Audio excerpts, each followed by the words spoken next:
Has this ever happened to you? You find yourself again and again drawn to a certain type of man, even though history tells you that this type brings nothing but heartache. He might be emotionally unavailable, charming but unreliable, or intensely critical beneath a veneer of confidence. You tell yourself, this time it will be different, only to find yourself repeating the same patterns, feeling the same disappointments, wondering why you can't seem to break free. This isn't a matter of bad luck or a cosmic joke played on you. It's a deeply rooted psychological phenomenon, one that Carl Jung, the famous psychiatrist, explored extensively through his concept of the shadow. The shadow, in Jungian terms, isn't about being evil. It's the unconscious part of your personality containing everything you've repressed, denied, or deemed unacceptable about yourself. It's the unacknowledged parts of yourself that you try to keep hidden, even from yourself. And, quite often, it's these very qualities that you find mirrored, sometimes distorted, in the partners you choose. Think of it this way. We all have an inner picture of what we think we want in a partner. It's the conscious list of qualities: kind, successful, funny, intelligent. But beneath that surface level, there's a deeper, unconscious attraction at play. This attraction stems from the shadow. You might unconsciously seek out partners who embody the very traits you disown in yourself. The woman who sees herself as too nice might be drawn to a man who is assertive to the point of being aggressive. The woman who fears being seen as weak might find herself entangled with a man who is overtly controlling. Why? Because the unconscious mind seeks wholeness. It subconsciously believes that by engaging with these shadow qualities in another person, you can somehow integrate them into yourself, thus becoming more complete. It's a misguided attempt at healing, driven by a deep-seated need to reconcile with the parts of yourself you've rejected. The problem is, instead of healing, it often leads to repeating painful experiences. You're not actually integrating your shadow. You're simply reenacting it in your relationships. This is where the idea of dignity, specifically a woman's dignity, becomes crucial. When a man senses that your dignity, your inherent self-worth and respect, is stronger than your desire for his love or approval, the dynamic shifts dramatically. Because suddenly he's not dealing with someone unconsciously seeking validation or completion through him. He's dealing with a woman who is whole within herself, who knows her value, and who is not willing to sacrifice her well-being for a fleeting connection. What does this look like in practice? It means recognizing those patterns. Have you ever noticed that after a breakup, you immediately start searching for someone who fills a similar void? It means taking a step back from the dating scene, and instead turning inwards. It means acknowledging and accepting those disowned parts of yourself. Are you secretly envious of someone's boldness? Instead of seeking a partner who embodies that quality, explore your own capacity for assertiveness. Are you ashamed of your sensitivity? Embrace it as a strength, not a weakness.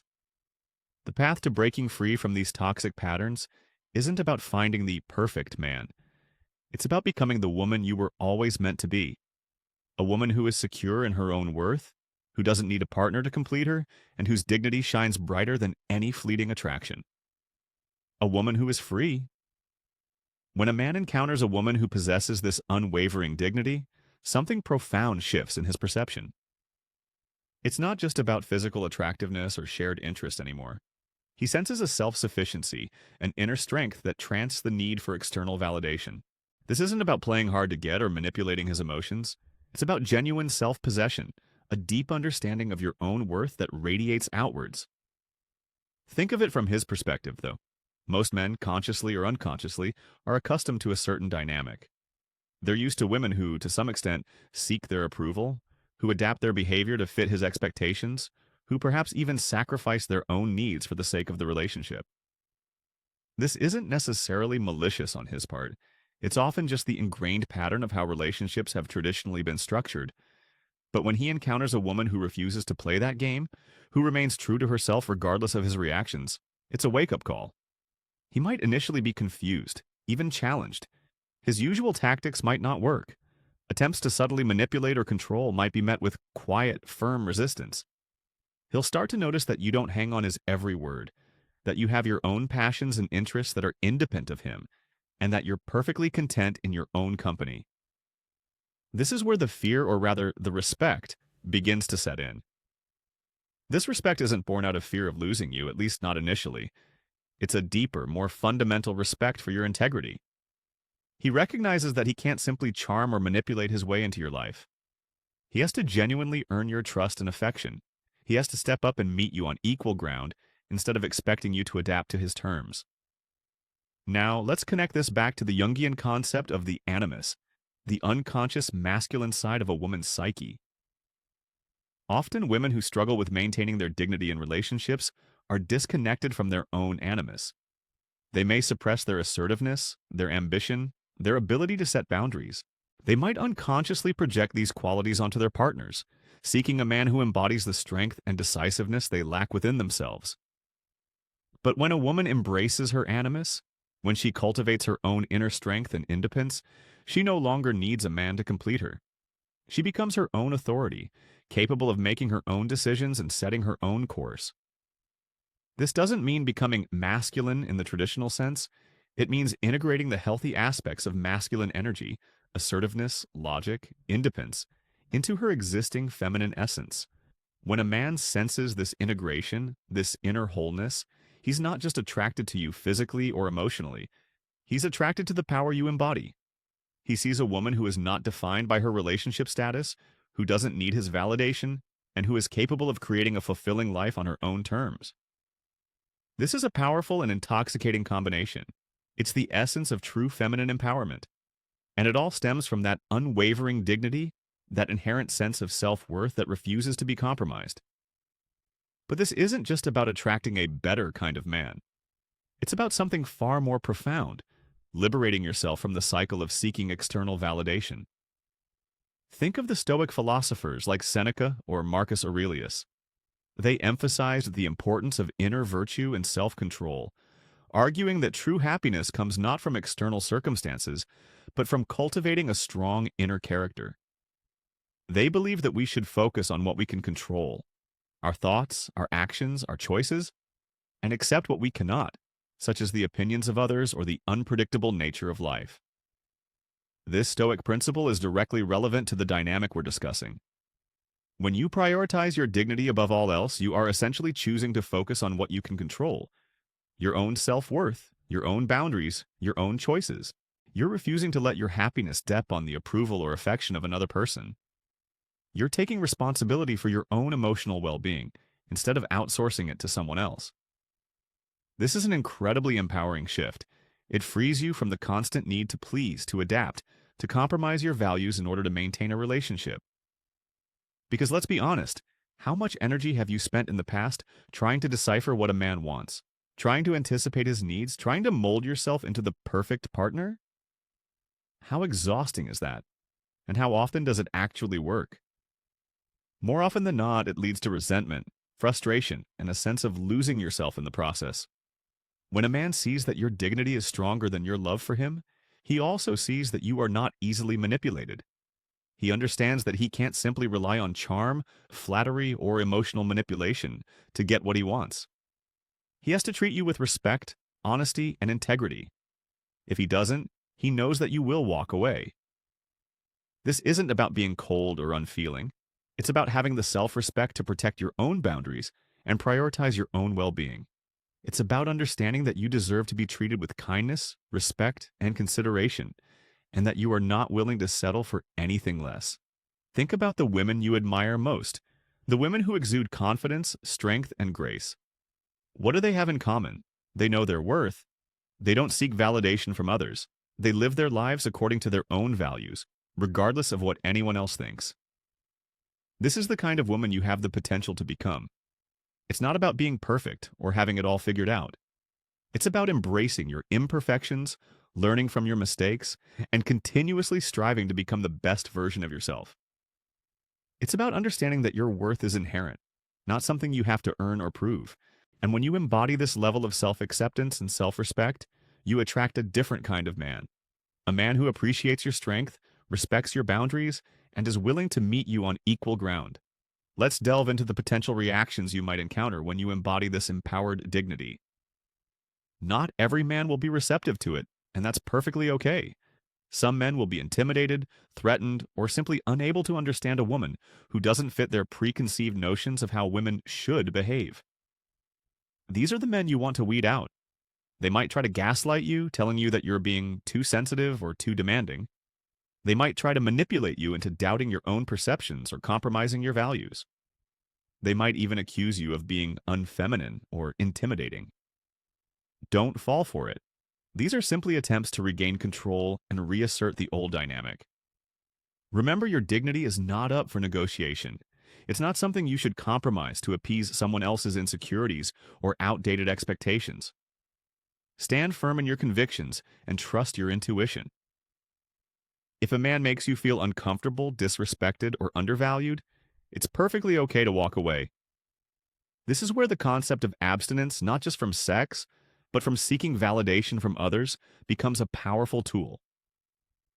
Abstinence in this context is about consciously choosing to refrain from engaging in behaviors that undermine your self-worth. It's about setting boundaries, saying no, and prioritizing your own well-being, even if it means being alone for a while. Being alone isn't a punishment, it's an opportunity. It's a chance to reconnect with yourself, to explore your passions, to heal from past hurts, and to cultivate a deeper sense of self-love. It's during these periods of solitude that you can truly discover who you are, what you value, and what you want in a relationship. Many women fear being alone, viewing it as a sign of failure or inadequacy. They might rush into relationships to avoid the discomfort of being single, even if those relationships are unhealthy or unfulfilling. But true strength lies in your ability to be content in your own company, to find joy and fulfillment in your own life, independent of a partner. Think of this period of abstinence as a form of self-investment. You're not depriving yourself of anything. You're actually giving yourself the greatest gift of all, the gift of self-discovery. You're building a foundation of self-worth that will serve you well in all areas of your life, not just in your romantic relationships. During this time, focus on nurturing your passions, pursuing your goals, and surrounding yourself with people who support and uplift you.